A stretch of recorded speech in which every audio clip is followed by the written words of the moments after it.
मोना खान और मैं हूं हुमैर अनवर और आज हम सब हाजिर हैं ईद स्पेशल शो के साथ। आप सबको पाकिस्तान टेलीविजन, हमारी टीम की जानिब से, हम सब की जानिब से ईद उल अज़हा, बड़ी ईद बहुत बहुत मुबारक हो। डेफिनेटली ये जो ईद है हमें सुन्नत इब्राहिमी की याद भी दिलाती है, ना सिर्फ ये बल्कि जो कुर्बानी का जज्बा है, इसार का जज्बा, वो भी उजागर करती है। और इसके साथ साथ हम आज़मीन हज को भी मुबारकबाद पेश करेंगे कि इस साल माशाल्लाह से जो हज की सादत उन सब खुश नसीबों को हासिल हुई है, उन सबको बहुत बहुत मुबारक हो। ना सिर्फ ये बल्कि ये जो साल है, ये पूरा साल हमारी सेलिब्रेशन का है, विक्ट्री का है। और हम बात करेंगे मार्का हक की, क्योंकि जब हम ईद की बात करते हैं, ईद उल अज़हा की बात करते हैं, तो मार्का हक की बात करना बहुत ज़रूरी है, क्योंकि ऐसी लाजवाल कुर्बानियाँ जो हमारे जवानों ने बॉर्डर पर दी और हमने देखा कि जिस तरह पाकिस्तान ने ये जंग जीती, खासतौर पर ऑपरेशन बुनियानुल मरसूस की बात करना बहुत ज़रूरी है कि जिस तरह पाकिस्तानी आर्म्ड फोर्सेज ने, चाहे पाकिस्तानी आर्म्ड फोर्सेज हों, पाकिस्तानी आर्मी हो, एयरफोर्स हो या फिर पाकिस्तानी नेवी हो, हमने देखा कि तीनों महाजों पर जिस तरह दुश्मन को धूल चटाई गई है, यकीनन ये बहुत ज़रूरी है कि इस पूरे साल को हम एक विक्ट्री का साल सेलिब्रेट करें। और ख़ासतौर पे आज के दिन, क्योंकि ये कुर्बानियाँ बड़ी अहम कुर्बानियाँ हैं, हमारे जो जवान शहीद हुए उनकी फैमिलीज़ के साथ हम पूरी तरह इस ईद पर उन्हें इज़हार यकजहती भी करते हैं, उनके साथ खड़े हुए हैं और सलाम पेश करते हैं। बिल्कुल मोना, तो हुमैर मेरे ख्याल से लेट्स सेलिब्रेट आवर विक्ट्री। बिल्कुल, और वो जो विक्ट्री है अपने मेहमानों के साथ, हमारे साथ हम देख रहे हैं बड़े स्पेशल गेस्ट मौजूद हैं। बिल्कुल, मैं तारुफ कराता चलता हूँ, हमारे साथ बड़े अच्छे मेहमान मौजूद हैं। हमारे साथ मौजूद हैं जी आरिफ हबीब साहब, मारूफ बिजनेसमैन हैं, चेयरमैन आरिफ हबीब लिमिटेड हैं। साथ साथ तशरीफ फरमा है जी मिस सबा शेख साहिबा, एंकर पर्सन हैं। सबा, आपको भी बहुत welcome to the show. Arif साहब, आपको भी बहुत शुक्रिया, आपने वक्त निकाला। और साथ साथ तशरीफ फरमा जी फरीद आलम साहब, फरीद साहब, आपका भी बहुत शुक्रिया, आपने वक्त निकाला। मेरे राइट हैंड साइड पे मौजूद हैं जी ब्रिगेडियर करार हुसैन साहब, डिफेंस एनालिस्ट हैं। सर, आपका भी बहुत शुक्रिया। और साथ साथ तशरीफ फरमा है सिराजुद्दीन अजीज, बैंकिंग ऑम्बड्समैन ऑफ पाकिस्तान से आपका ताल्लुक है। सर, आपका भी बहुत शुक्रिया। जी, हम अपने तमाम मेहमानों को वेलकम करते हैं, बहुत बहुत ईद मुबारक कहते हैं। आरिफ साहब, मैं आपसे जानना चाहूंगी, क्योंकि आप जैसे ही आए ना, मैंने तो आपसे सवालात करना स्टार्ट कर दिए थे। मुझे सबसे पहले तो ये जानना है कि आप जो है अपनी बड़ी ईद जो है किस एहतमाम से आप करते हैं, सेलिब्रेट करते हैं, उसी तरह से जैसे हम सब लोगों की ईद होती है, किस तरह से आपका जो है सेलिब्रेशन का होता है? आई थिंक मेरे लिए तो सबसे ज़्यादा खुशी की बात यह है कि अपने ग्रैंड चिल्ड्रन के साथ जो है वो मिल बैठते हैं, माशाल्लाह, बहुएँ, बेटियाँ, बेटे सब जो है वो साथ होते हैं। तो वैसे ही हमारी बहुत ही मसरूफ़ ज़िंदगी होती है, तो हम एक वीकली हमारा प्रैक्टिस है कि हम जो है वो गेट टुगेदर हमारा होता है। लेकिन ईद के दिन ख़ुसूसी तौर पे, क्योंकि बच्चे जो ग्रैंड चिल्ड्रन हैं वो अपने कपड़े आके दिखाते हैं, बताते हैं कि देखें हमने ये तैयारी की है, और उनके साथ जो फिर इंटरेक्शन होता है उससे बहुत ज़्यादा खुशी हासिल होती है। तो ज़ाहिर बहुएँ हैं, बेटियां हैं, उनके साथ जो है तो वो वक्त जो है वो बहुत अच्छा, और पर्टिकुलरली पहले 1-2 दिन तो जो है वो फैमिली के साथ बहुत ज़्यादा अच्छे गुजरते हैं, तो उसको हम बहुत ज़्यादा एंजॉय करते हैं। और कसाई वाला कोई मामला नहीं है, सब ठीक है, कुर्बानी आराम से हो जाती है। हाँ, कसाई वाला या जानवर का वो चूंकि अब मेरा बेटे हैं, अब तो मेरा पोता भी इतना बड़ा हो गया कि वो भी दिलचस्पी लेता है, तो वो उस चीज़ को संभाल लेते हैं। तो वो तो सिर्फ मुझे जब कसाई जानवर को गिरा देता है तो फिर बुलाते हैं, अब्बू आप आ जाइए, तो फिर हम छुरी पे जो है बिस्मिल्लाह पढ़ के उनको हवाले कर देते हैं। उस हद तक जो है कंट्रीब्यूशन रहता है, बाकी सारा काम जो है वो बच्चे संभाल लेते हैं। बिल्कुल ठीक, बिल्कुल ठीक। मैं सिराज साहब आपकी तरफ आऊँगा। जिस तरह आरिफ साहब ने कहा कि अब ज़ाहिर हर शख्स की अपनी अपनी फेस्टिविटी है, रूटीन होती है, ईद किस तरह गुजारते हैं, और ख़ासतौर पर पहला दिन तो बहुत हेक्टिक होता है। जी, मेरे साथ थोड़ा सा डिफरेंस इस तरह है कि इस वक्त मैं एम्प्टीनेस सिंड्रोम से गुजर रहा हूँ। लेकिन ये रमज़ान की ईद पर, बकरीद पर बच्चे बाहर से आ जाते हैं, I have a full house then, so that's my excitement about, सबसे ज़्यादा एक्साइटमेंट होता है, एक्साइटमेंट अबाउट ईद। और जैसे कि आरिफ भाई ने कहा कि वो जब कुर्बानी वगैरह तैयारी हो जाती है तब मैं नीचे चला ज़रूर जाता हूँ, लेकिन आंखें उधर कर लेता हूँ, जब वो देखा नहीं जाता। It's a very difficult task. बिल्कुल ठीक है, मुश्किल काम होता है ये तो है। I think it's the important thing is को family gathering, togetherness, and then in the context of this particular festival, Eid ul Azha के बारे में जो है, it is also एक social activity भी है, बहुत बड़ी है। बिल्कुल ठीक। उससे रिलेटेड एक्टिविटी इतनी ज़्यादा है कि you have to look at all segments of society का, सबका ही ख्याल करना पड़ता है। जी बिल्कुल राइट। अच्छा, मैं वैसे एक बड़ी अच्छी बात है, हम मेहमानों से बात ही कर रहे थे, एक बात जो है कि ईद ऐसे इक्वेशंस होते हैं कि कोई जितना भी दूर हो ना, वो बोलते हैं ईद है आपने साथ ही गुजारनी है। बिल्कुल ऐसे ही है, बिल्कुल ऐसे ही है, बिल्कुल ऐसे ही है। क्योंकि जिस तरह अभी सिराज साहब ने भी कहा कि फैमिली का होना खास तौर पे इट्स अ ब्लेसिंग, कि अगर आप करीब हैं, अगर दूर हैं तो फिर जाहिर सी बात है वो ना ईद लगती है, ना कोई ऐसा त्यौहार लगता है। सबा हमारे साथ मौजूद हैं, सबा से भी बात कर लेते हैं।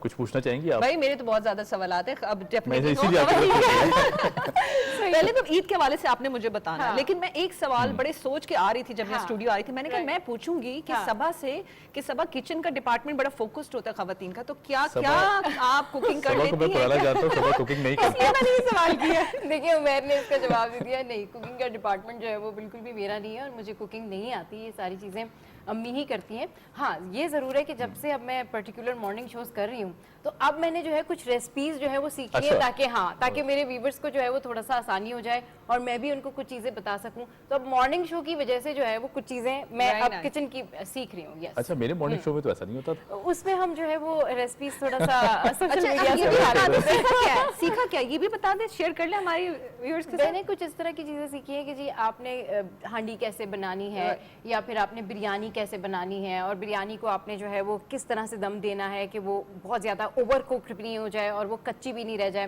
तो ये सारी चीज़ें जो है ये मैंने मॉर्निंग शो से ही सीखी क्या है। बात। अच्छा सबा, आपसे मजीद बात भी होगी। हाँ। बगैर सब आपकी तरफ आएंगे। एक तो ईद हमारे लिए स्पेशल इसलिए है पाकिस्तानियों के लिए कि हमारी आर्म फोर्सेस की तरफ से जो अल्लाह पाक ने हमें कामयाबी दी है, और हम जितना शुक्र अदा करें अल्लाह पाक का उतना कम है। हमने दुश्मन को बताया कि किस तरह हमारी सोवरेनिटी पे अगर आंख उठाएगा तो हम उसका जवाब देंगे। किस तरह डेडिकेट करते हैं ये ईद हमारे जवानों को, हमारी आर्म फोर्सेस को, हमारी कौम को?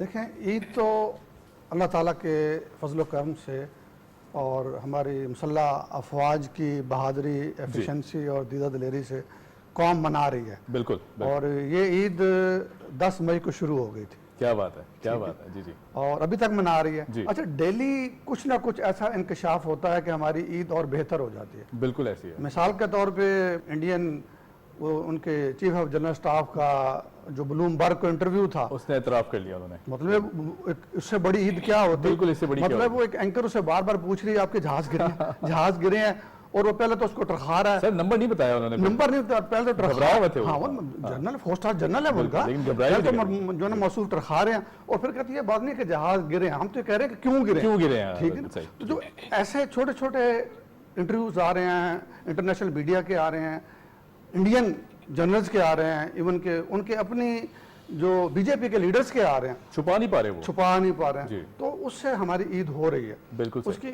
रीज़न ये है कि इंडिया ने हमेशा मीडिया के ज़रिए झूठा प्रोपेगेंडा करके लोगों को ये तासुर दिया कि खुदा न खास्ता हम उनसे जीत नहीं सकते या हमसे वो बहुत ज़्यादा सुपर पावर बन चुके हैं। तो आपने पता देखिए 10 मई को इस पूरे खित्ते के क्या दुनिया की पॉलिटिक्स चेंज बदल गई है। सर मैं लेकिन- इसी तरफ आ रहा था कि इंटरनेशनल मीडिया भी इस वक्त देख रहे हैं कि पाकिस्तान का साथ दे रहा है। तमाम तर जो सबूत थे, तमाम तर बातें थी, जो जिस तरह के फेक एलिगेशंस इंडिया ने लगाए, वो इंटरनेशनल मीडिया अब उसको नलिफाई करता दिखाई देता है। क्या कहते हैं? वो इसलिए कुछ आप कहना चाहते हैं? नहीं नहीं बिल्कुल प्लीज। हाँ, वो इसलिए कि पहलगाम वाकया तो प्री प्लान था जी। राह का, और आपको पता बिहार के इलेक्शन थे और मोदी को अंदाज़ा हो गया था कि वो ये इलेक्शन हार रहा है। अच्छा, उन्होंने जो प्लान किया और एकदम जिस तेज़ी के साथ FIR भी कट गई, दुनिया को बता दिया कि पाकिस्तान इन्वॉल्व है, उसके बाद उनके पास सबूत थे नहीं। अच्छा, पाकिस्तान ने बहुत बेहतर तरीके से इस दफ़ा जो है ना जी, अपने गेम strategize किया, हाँ। बिल्कुल सही। इन्होंने कहा जी ठीक है, आप सबूत नहीं देते, हम इंक्वायरी करा देते हैं बिल्कुल। और गैर जानिबदार ममालिक से पहले दिन इंक्वायरी से करा। हमने ये बात की है, हाँ, पहले दिन से। ठीक है जी। अच्छा, इसके बाद हमारे माशाल्लाह वज़ीर ख़ारजा ने और ख़ासतौर हमारे वो नायब वज़ीर आज़म भी है साक डार साहब जी। और उनकी पूरी वजारत ने बहुत अच्छे तरीके से बाकी इंटरनेशनल जो भी कुव्वतें हैं उनके सफ़ीरों के साथ रब्ता रखा, उनको अपनी फीडबैक देते रहे। तो हमारी वजारत दिफा और वजारत ख़ारजा दोनों ने बड़ा proactive दोनों ने अपनी मतलब एफिशिएंसी साबित कर दी। बिल्कुल ठीक। और यही वजह है कि उनका मीडिया कुछ भी नहीं कर पा रहा, और Definitely। मीडिया इसलिए कुछ नहीं कर पा रहा कि उनके पल्ले था कुछ नहीं। सही। जहाज उनके गिरे, वो छुपाते रहे, बिल्कुल। मार उन्होंने मिसाइल सिस्टम उनके तबाह हुए। बिजनेस बिल्कुल, दुनिया ने देखा। रशिया का बनाया हुआ रशिया का है, बनाया। फोर- S-400 अच्छा, मैं बिल्कुल। इसमें एक जी। पॉइंट ऐड करना चाह रही थी क्योंकि इसमें हमारे मीडिया को भी क्रेडिट जाता है जो माशाल्लाह से मीडिया को एक बहुत credit जाता है, देखें। सर, ये तारीफ आप मिस कर रहे थे, ये। हाँ, आप सही कह रही हैं। दिया है। देखिए- मैं ये बात करना चाह रही थी क्योंकि दिल की बात थी कि दिल की बात है। definitely- हमारे मीडिया वालों ने बहुत तरीके के साथ, और कोई किसी ने टेम्पर लूज नहीं किया, किसी ने झूठा इल्जाम नहीं लगाया, बिल्कुल सही, और बिल्कुल। बहुत बेहतर तरीके से हमारे मीडिया ने प्ले किया। मैं आपसे फरीद साहब जानना चाहूंगी कि हम जो बातें कर रहे हैं ईद के हवाले से और एहतमाम के हवाले से, सर आप तो माशाल्लाह बड़े अच्छे भी लग रहे हैं, ये भी चले तारीफ भी कर देते, तो किस तरह से आपका होता है ईद का दिन? और डेफिनेटली मर्द हजरात के हवाले से थोड़ी जिम्मेदारी बाहर की भी होती हैं, बकरों की, गायें वाएं, तो क्या रहता है आपका? मेरा ख्याल है जो ईद उल अज़हा है उसके अंदर मर्दों की जो रिस्पॉन्सिबिलिटीज़ हैं वो वे अहेड शुरू हो जाती हैं। डेफिनेटली ये जो जानवर का सिलेक्शन, जाना, और मुझे ये खुशी है कि मेरे वालिद साहब को शौक़ था, वो शौक़ मेरे अंदर आया, फिर मेरे बाद मेरे बच्चों में अच्छा आ रहा है और मैं ज़रूर साथ जाता हूँ। और पहले आपको पता है कराची वालों को सोहराब गोड़ तक जाना पड़ता था, अब थोड़ा और दूर जाना पड़ता है। और जाहिर है म्यूनसिपल कॉर्पोरेशन ने अलाउ नहीं किए होते जगहों जगह पे, बिल्कुल इस दफ़ा कम थे। मंडी चले जाओ तो फिर एक जाहिर है वहाँ तो एक, और ये एशिया की सबसे बड़ी मेरे ख्याल से इस दफ़ा काफ़ी बेहतर नज़्म ज़ब्त भी काफ़ी बेहतर था, निज़ाम भी काफ़ी बेहतर। मुझे इस बात की खुशी हुई, और अभी नहीं हुई, आहिस्ता आहिस्ता मुझे आइडिया हो गया। मेरे दोनों बेटे और ख़ासतौर पर छोटा वाला, उसको नस्ल का भी पता होता है कि बाबा ये राजनपुर है, ये इसका है, ये इसका।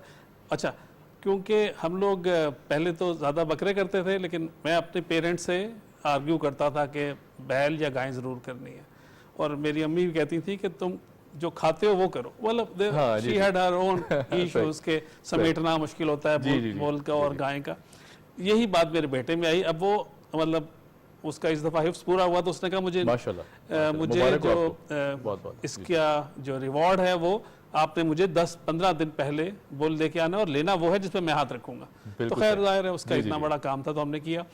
अब इशू ये है कि जो जिस तरह मैंने आपको बताया कि हमारी तो शुरू हो जाती है मर्दों की पहले से, और उसके बाद वो ख़त्म हुआ नहीं होती। उसके बाद हमारा काम है कि अच्छे कसाई को ढूंढना, बिल्कुल सबसे मुश्किल काम है।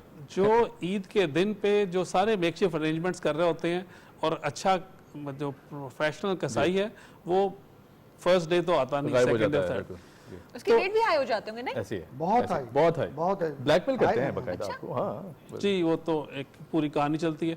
लेकिन जो ये हमारी जो ईद उल अज़हा है ना, ये अतात जो है ये उसकी एक्सट्रीम है। कभी मैं सोचता हूँ बेशक कि हज़रत इब्राहीम अलैहिस्सलाम ने तो अल्लाह की बात मानी और उनके बेटे ने अपने वालिद की बात। बेशक क्या बात है। ये जो अतात है ये एक एक्सट्रीम है मुसलमान, बहुत खूबसूरत अतात का एक नमूना है। बेशक सही कह रहे हैं।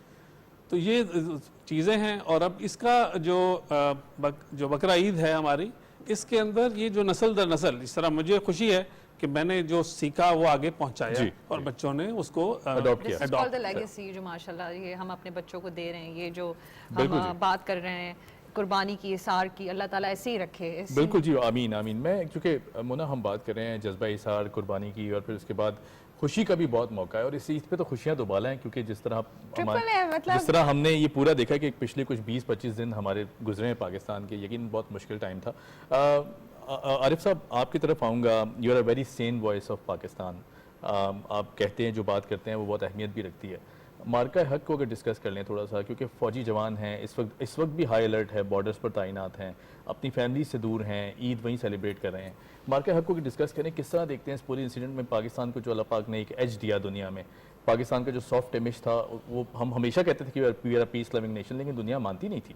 इस दफ़ा दुनिया मान भी रही है। किस तरह देखते हैं इसको? आई थिंक सबसे अच्छी बात तो ये है कि अल्लाह ताला ने हमारी इज़्ज़त रखी, और इस इवेंट से पाकिस्तान की रेटिंग दुनिया में बहुत ज़्यादा बढ़ गया। जो हम थे एक्चुअल थे उससे भी हमारा परसेप्शन जो है वो बहुत ज़्यादा नेगेटिव था, कम था। एक डेवलप हो गई थी, और लोगों को एक्चुअली हमारी ताकत के बारे में जो है इल्म नहीं था। और ये इस इवेंट के बाद जो है दुनिया को, हमारे खुद पाकिस्तानियों को जो है वो बहुत सेल्फ कॉन्फिडेंस आया। हमारे जो नॉन रेजिडेंट पाकिस्तानीज हैं वो बहुत खुश हैं, वो इतने ज़्यादा खुश हैं कि वो अब जो है सर उठा के अपने जहाँ जिन मुल्कों में हैं वो उसको जो है वो इंजॉय कर रहे हैं। तो और सबसे बड़ी बात यह है कि पाकिस्तान ने इसमें बहुत ज़्यादा जिम्मेदारी का मुजाहरा किया, और वो ये है कि वो एक डिफेंडर के तौर पर रहे हैं, और इंडिया जो है वो एज एग्रेसर जो है रहा। उन्होंने एक झूठा इल्ज़ाम लगा के पहलगाम के वाक़े का पाकिस्तान पे, और इस तरीके की उन्होंने चढ़ाई की और वो घुस आए, और उसको भी बड़ा तहम्मुल से जो है पाकिस्तानी लीडरशिप ने जो है वो लीड किया, और उसके बाद फिर उसको जो जवाब दिया वो ऐसा जो है वो जवाब अच्छा और सख्त जवाब दिया जी कि आई थिंक वो भी चकरा गए। बिल्कुल तो वो सही। चकरा गए। फिर ये है कि पर्टिकुलरली पाकिस्तान के बारे में ये कहा जाता था कि पाकिस्तान आइसोलेटेड है, जी अकेला है, लेकिन इस वाक़ये में ये नज़र आया कि पाकिस्तान के साथ तो अल्हम्दुलिल्लाह बहुत सारे दोस्त ममालिक जो है वो साथ नज़र आए। और बिल्कुल सही। चाइना ने जिस तरीके से खुल के पाकिस्तान का जो है वो साथ दिया, टर्की ने और दूसरे दोस्त ममालिक ने जो है पाकिस्तान के साथ वो खड़े रहे। और उसमें पर्टिकुलरली जो इंडिया जो है वो अब इसमें आइसोलेटेड नज़र नज़र आ रहा है। उनके साथ जो है वो कोई इतना था। फिर उनको इंटरनली भी उनकी अपोजिशन भी कि ये आपने जो है वो पाकिस्तान और चाइना को एक कर दिया, जी पाकिस्तान और चाइना को जो है वो एक कर दिया। और पाकिस्तान जो है वो जो उनके पास इक्विपमेंट तो था ही था, लेकिन जिस महारत से उन्होंने उसका इस्तेमाल किया, आई थिंक उससे जो है वो बहुत ज़्यादा। फिर हमारे जो मुस्लिम ममालिक हैं उनको भी हमारी स्ट्रेंथ का जो है वो पता चला कि जो है। और इस्लामी ममालिक की जो आबादी है वो भी पाकिस्तान को हमेशा से एक जो है वो की तरफ देखते थे कि एक वो स्ट्रॉन्ग फौजी ताकत है। उनकी भी कंफर्मेशन हो गई कि अल्हम्दुलिल्लाह। अच्छा, एक जो चीज़ अगर मुझे इजाज़त दें, क्योंकि क्योंकि मैंने ये देखा जब हम सारी चीज़ों को देख भी रहे थे, टाइमिंग्स बड़ी इंपॉर्टेंट थी, किस वक्त क्या जवाब देना है। तो ये जो हमारी पाक अफवाज ने जो जवाब दिया, मतलब एक नहीं कि फ़ौरन से उन्होंने भी रिएक्ट किया, उन्होंने अपना पूरा टाइम लिया। अगर आप मेरी बात से कर सकेंगे, मतलब स्ट्रैटेजी, जब वॉर की बात होती है तो स्ट्रैटेजी बड़ी इंपॉर्टेंट होती है और टाइमिंग्स बहुत इंपॉर्टेंट होती हैं। तो इस बारे में आप क्या कहेंगे सर? जी, आई थिंक ये तो सब चीज़ें थी, बट मैं जो अच्छी चीज़ देख रहा हूँ कि ज़ाहिर है एट टाइम्स ऐसा महसूस होता था कि पाकिस्तान जो है वो पीस और अमन के लिए जो है वो बात करता है, एफर्ट करता है, लेकिन इंडिया जो है उसको ज़्यादा जो है अहमियत नहीं दे रहा था। इंडिया अपने आप को जो है खुशफहमी में मुब्तला था और वही समझता था कि हम बहुत ज़्यादा जो है इनसे आगे हैं, लिहाजा जो है हमें इनको अहमियत देने की ज़रूरत नहीं है। मैं समझता हूँ इस वाक़े के बाद वो उसको रीथिंक करेंगे, पाकिस्तान को जो है वो अहमियत देंगे। और उनको ये पता है कि अब ये रीजन में जो है वो दूसरे ममालिक जो है वो पाकिस्तान के साथ ज़्यादा हैं। और अब इंटरनेशनली भी आप ये देखें कि यूएस प्रेसिडेंट भी जो है वो पहले इंडिया इंडिया इंडिया ही करता था, लेकिन अब उन्होंने पाकिस्तान इंडिया जो है। तो आई थिंक ये जो पॉजिटिव्स है, अब इसका मैं समझता हूँ कि पूरी तरीके से फ़ायदा उठाना चाहिए। अल्टीमेट तो ऑब्जेक्टिव होना चाहिए कि रीजन में पीस रहे, पीस रहे और ये सारे मामला जो है वो बातचीत के ज़रिए जो है वो हल हों, क्योंकि ये बहुत ज़्यादा लंबे अरसे तक जो है वो इस तरह स्टैंड ऑफ होना और ये लड़ाई का माहौल होना, ये तो ना आई थिंक पाकिस्तानी अवाम के लिए मुफीद है, ना इंडिया की अवाम के लिए जो है मुफीद है। कि लोगों के लिए बेस्ट है कि पीस हो ताकि ये रीजन जो है वो तरक्की कर सके। तो आई थिंक अल्टीमेट ऑब्जेक्टिव हम सबको वो रखना चाहिए और उस पर सोच विचार और काम करना चाहिए। अच्छा, वैसे बड़ी अच्छी बात है कि हम कल भी अमन की बात करते थे, आज भी अमन की बात करते हैं और आगे वाले दिनों में भी इसी की बात करेंगे। ये हम सब, ये ही पाकिस्तान है और हम इसी बातों को, इसी सिलसिले को आगे रखेंगे। लेकिन आते एक छोटी सी ब्रेक के बाद।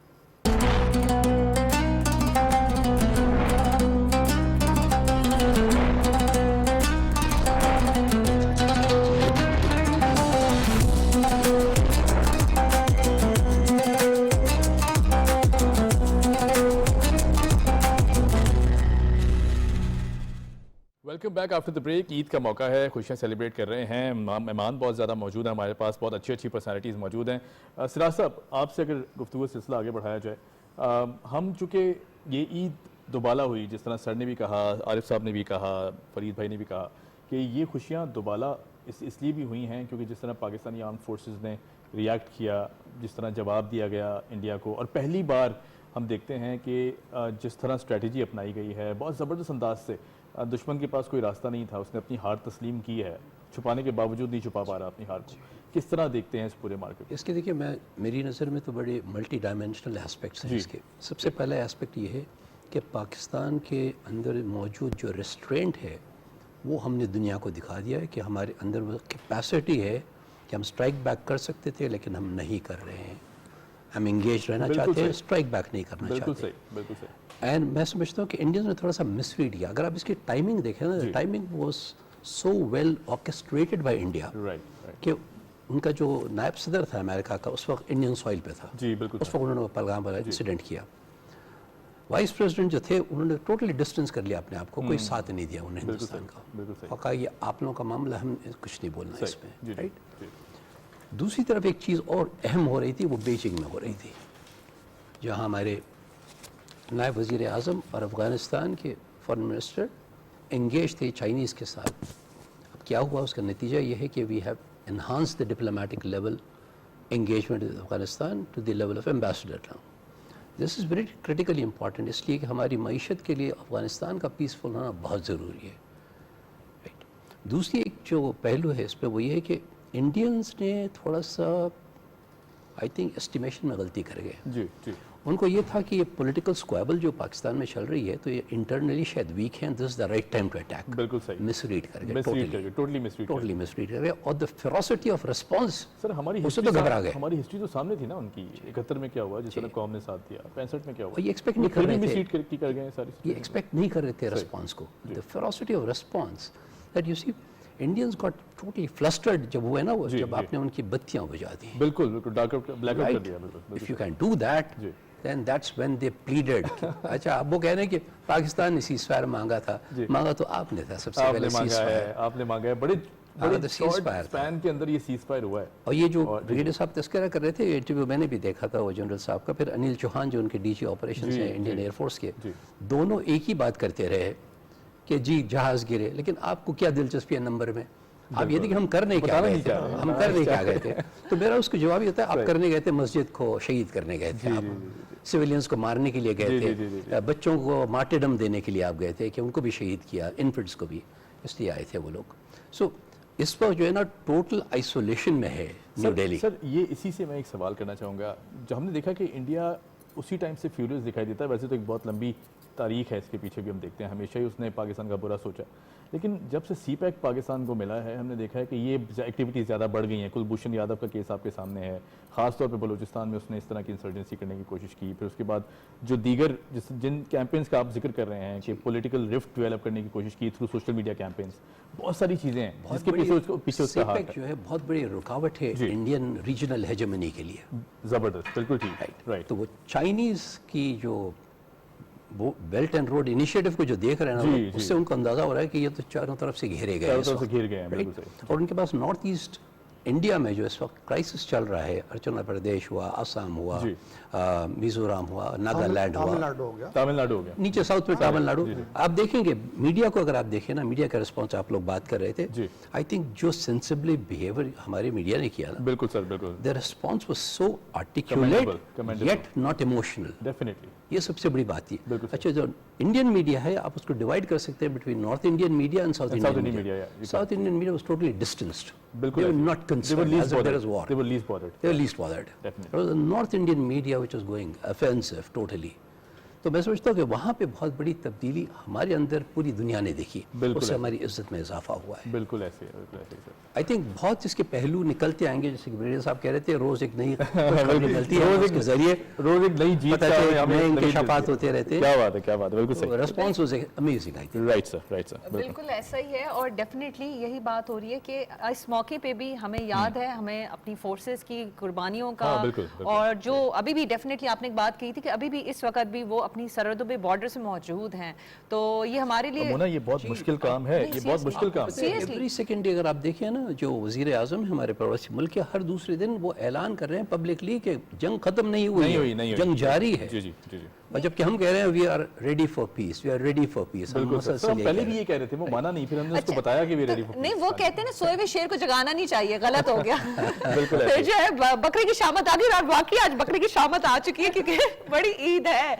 तो समा, हम जिस तरह से बात कर रहे थे अपनी फोर्सेस की, डेफिनेटली मैं चाहूंगी कि आप इस बारे में क्या कहना चाहेंगी। इसके साथ साथ डेफिनेटली मैंने ये भी जिक्र किया कि हमारे जो बॉर्डर्स पे हमारे जो फोर्सेस के जो लोग बैठे हैं, मतलब उनकी भी फैमिलीज देखें, वो मिस भी कर रही होंगी। सबा ने इनफैक्ट बहुत बार कवर भी किया है जाके, थरपारकर भी गए हम साथ, फिर उसके बाद और भी दीगर मौके हुए। हाँ, काफ़ी सारी जो है वो ISPR से रिलेटेड चीज़ें मैंने की हैं, और इनफैक्ट अब जब ये जंग का माहौल था, तो इस माहौल में हर पाकिस्तानी या कोई मीडिया पर्सन हो या कॉमन पाकिस्तानी हो, उन सब के अंदर अगर मैंने कोई स्पिरिट देखी है तो मैंने ये स्पिरिट देखी कि वो डर नहीं रहे थे, इनफैक्ट वो चिल थे, वो बैठे हुए थे और वो ये कह रहे थे कि जो करना है इंडिया ने कर ले। वहाँ जब ब्लैकआउट चल रहा था ना, तो पाकिस्तान में लोग बहुत आराम से, बहुत तरीके से मूव ऑन कर रहे थे, किसी को कोई फिक्र नहीं थी, सब ये जानते थे कि हमारी हिफाजत के लिए हमारी पाक फौज मौजूद है। इनफैक्ट जब वहाँ से मीम्स आ रहे थे या वहाँ से खबरें सामने आ रही थी तो हंसी आ रही थी कि ये किस तरह की बात करें। मैं सुबह गाड़ी से ऑफिस के लिए आ रही थी तो मुझे पता चला जी कराची पे कब्जा हो गया। मैंने कहा मैं तो यहीं घूम रही हूँ, कौन सा कब्जा हो गया? लाहौर में बंदरगाह बना दी, पता नहीं कहाँ कहाँ पर आप देखें, मतलब सियालकोट पे कब्जा हो गया, किस किस को उन्होंने पता नहीं क्या क्या उन्होंने बातें की। उसके बाद जो उसका नुकसान अल्टीमेटली उनको हुआ, वो ये नुकसान हुआ कि वो पूरी दुनिया में उनका जो मीडिया है, इंटरनेशनल मीडिया उनको कोट कर रहा है बाकायदा कि ये जो फॉल्स न्यूज़ चलाते हैं इसके ये मास्टर्स हैं। मेरे ख्याल में तो उनके ऊपर जो है ना एक जो इंटरनेशनल लॉ होता है जर्नलिज्म के अकॉर्डिंगली कि आप फेक खबरें फैलाते हैं और चलाते हैं, वो भी लगना चाहिए। और दूसरा, जितने भी इंटरनेशनल जर्नलिस्ट थे, एंकर पर्सन्स थे, उन सब ने इस बारे में बात की है कि इंडियन मीडिया ने वो काम किया है कि उन्होंने इनफैक्ट अपनी आवाम को भी नाराज कर दिया। बॉलीवुड पीपल वर सेइंग कि ये गार्बेज है, इंडियन मीडिया गार्बेज है। आप देखिए उनका जो बॉलीवुड है, फिर उसके बाद जो उनकी फेवर नहीं कर रहा है, स्पेशली वो मुस्लिम्स जो किंग्स हैं वहाँ पे, खान्स हैं, उन्होंने उनके लिए बातें की ये तो पेट्रियाटिक नहीं है। अब वो हर एक का इंडिया में जो है वो पेट्रियाटिज्म चेक कर रहे हैं वन बाय वन करके कि जी आप पेट्रियाटिक हैं या नहीं है। तो कितना बड़ा क्योस है इंटरनली भी एक्सटर्नली भी। आप देखें कि इंडिया के अंदर कितना बड़ा क्योस है कि मोदी को ये कहना पड़ गया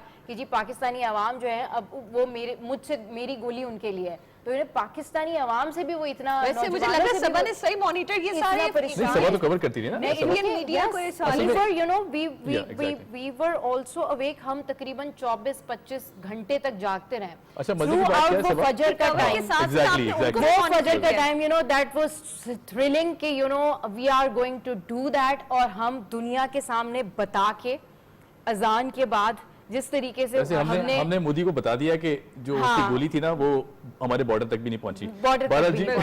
एक दिन रात को 1 बजे इसका मैसेज आया, तो फेक उन्होंने न्यूज चलाई इंडिया वालों ने। तो मुझे सबा ने मैसेज किया कि ब्रिगेडियर साहब ये क्या है? मैं कहा सब बकवास है, कुछ भी नहीं।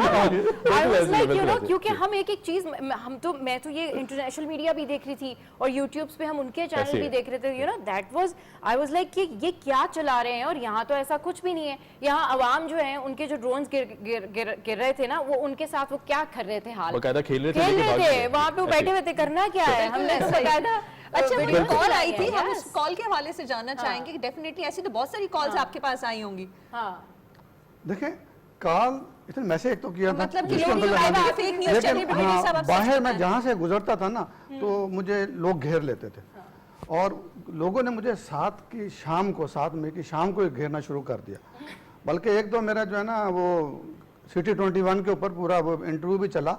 तो भाई पाकिस्तान कब जवाब देगा, पाकिस्तान कब जवाब देगा? तो मैंने कहा भाई इंतजार करो। उन्होंने हमारी मस्जिदों पे अटैक किया, जी। उन्होंने हमारे सिविलियंस को शहीद किया, बच्चों को शहीद किया। हम किसी मंदिर को अटैक नहीं करेंगे, हम किसी सिविलियन को नहीं मारेंगे। आप इंतजार करें और जब पाकिस्तान जवाब देगा ना तो उनको नानी याद आएगी। क्या बात है। और आप यकीन करें जब 10 मई को जवाब गया ना, उससे 1 घंटा पहले भी मैं अपने एक दोस्त के साथ जो सहाफ़ी है, एक अखबार का जो है ना वो नुमाइंदा है, उसके साथ यही बात कर रहा था।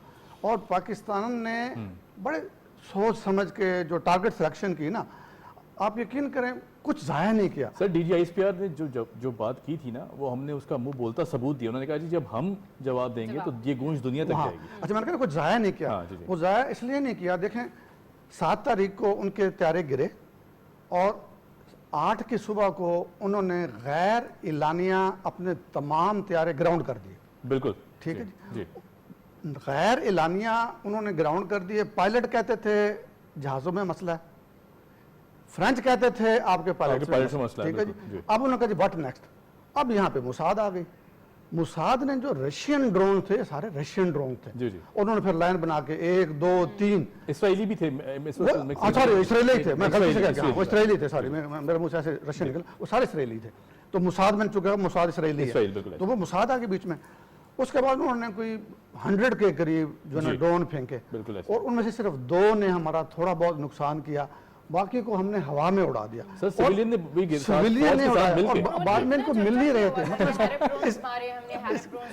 हाँ, इस कौम का देखें क्यों।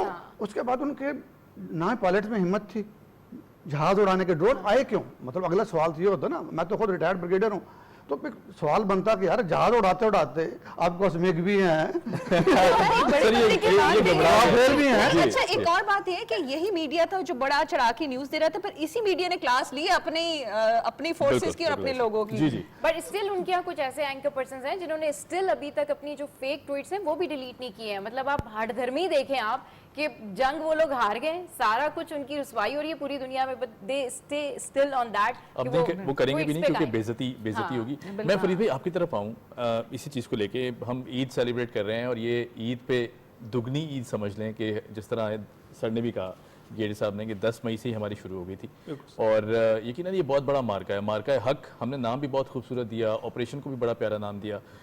जिस तरह हमारे फील्ड मार्शल सैयद आसिम मुनीर साहब ने पहले दिन से ये कहा था कि हम जवाब देंगे और दुनिया देखेगी, और अपने वक्त से अपनी जगह पे तयन करके और फिर हम जवाब देंगे, कोई जल्दबाजी नहीं की गई। जिस तरह पूरी सिचुएशन हैंडल की गई है उसको किस तरह देखते हैं?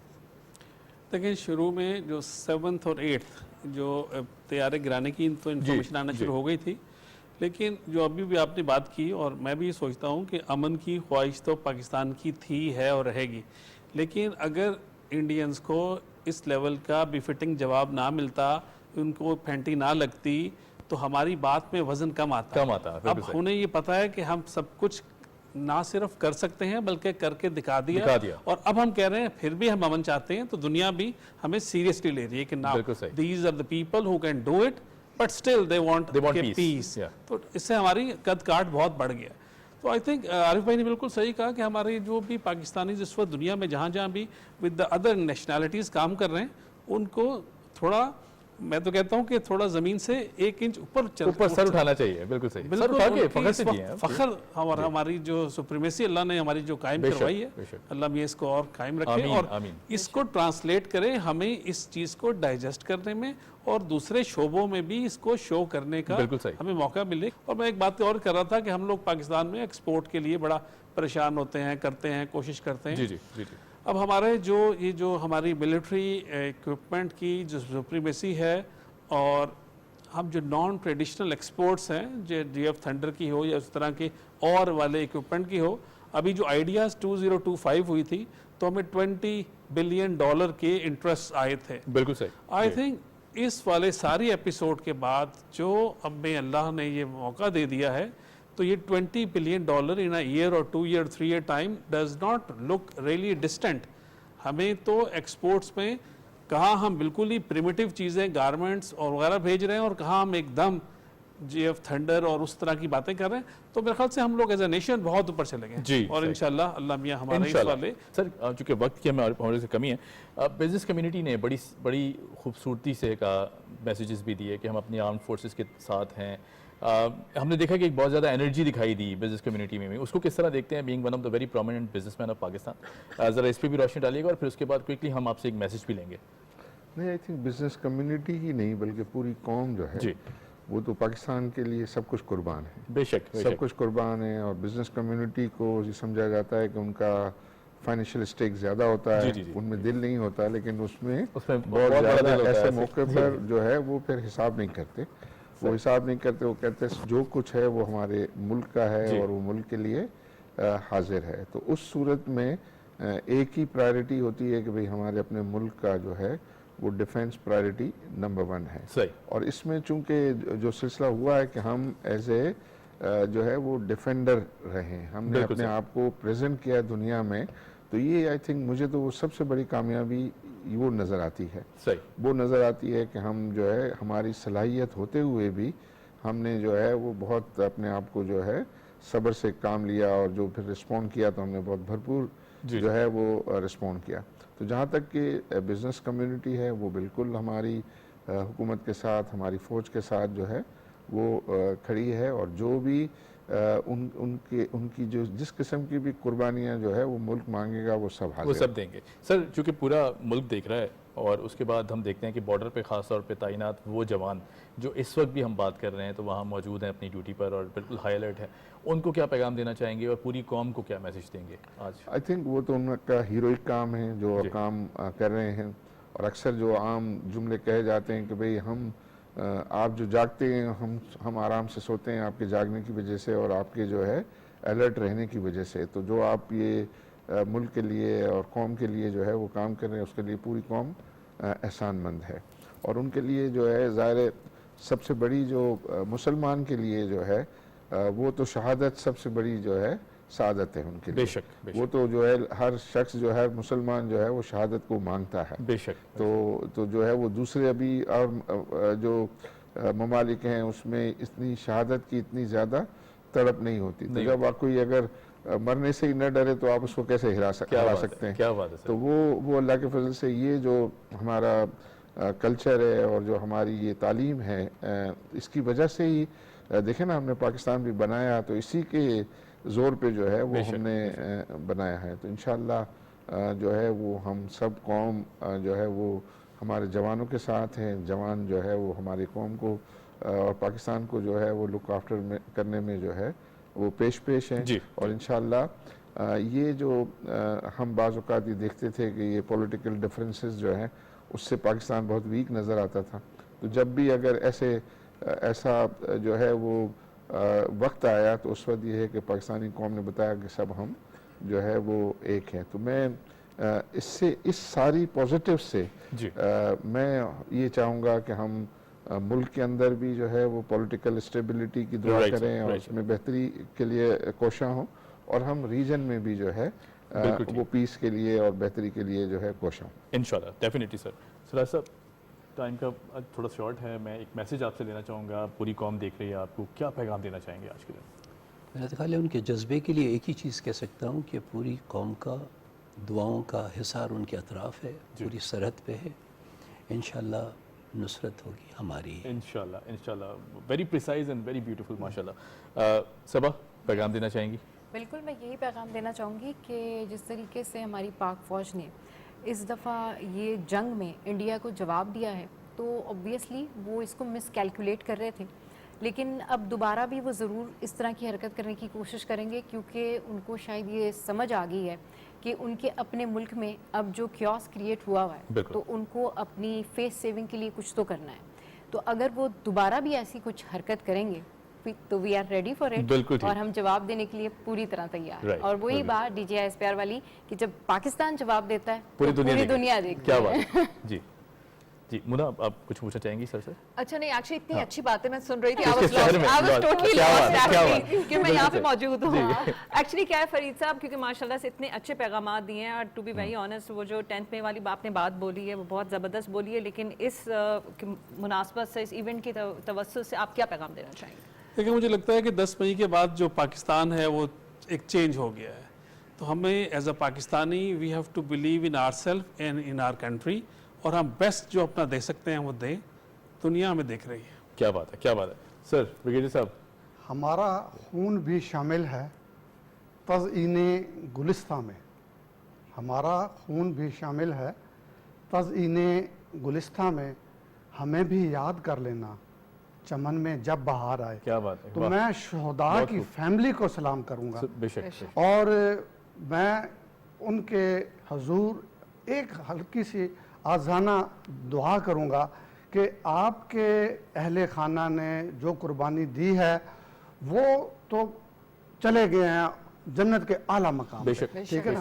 हमारी दुआ यह है कि आप भी हमेशा शादो आबाद रहें, आमीन। अल्लाह ताला का फजल आप पे हमेशा रहे, कौम आपके साथ है, कौम आपकी मकरूज है, बिल्कुल, और हमेशा रहेगी। उन शहदा के हम मकरूज हैं जिन्होंने दहशत गर्दी के खिलाफ, जिन्होंने इससे पहले किसी भी जंग में, जिन्होंने इस मौजूदा जंग में अपनी जानों का नजराना पेश किया, उनकी फैमिलीज को सलाम पेश करते हैं। बेशक ऐसा ही है, और हम अपने तमाम मेहमानों का शुक्रिया अदा करना चाहेंगे। इतनी कीमती वक्त में उन्होंने डेफिनेटली आज का जो दिन था आपने कहा फैमिलीज को देना होता है, लेकिन आज आपने पाकिस्तान टेलीविजन को हम सबको दिया, बहुत शुक्रिया। एंड आप सबको वंस अगेन ईद मुबारक। बिल्कुल, और जाते जाते चूंकि पूरी कौम ईद सेलिब्रेट कर रही है, तो कुछ ऐसे लोगों को ना भूलें कि जो आपकी तरफ देखते हैं, पूरा साल अफोर्ड नहीं कर पाते। कुर्बानी ऐसा मौका है कि जब उनको शामिल करें इन खुशियों में, और साथ साथ वो जो नौजवान, जो जवान हमारे बॉर्डर पे मौजूद हैं, उनको हम खराज तहसीन पेश करते हैं।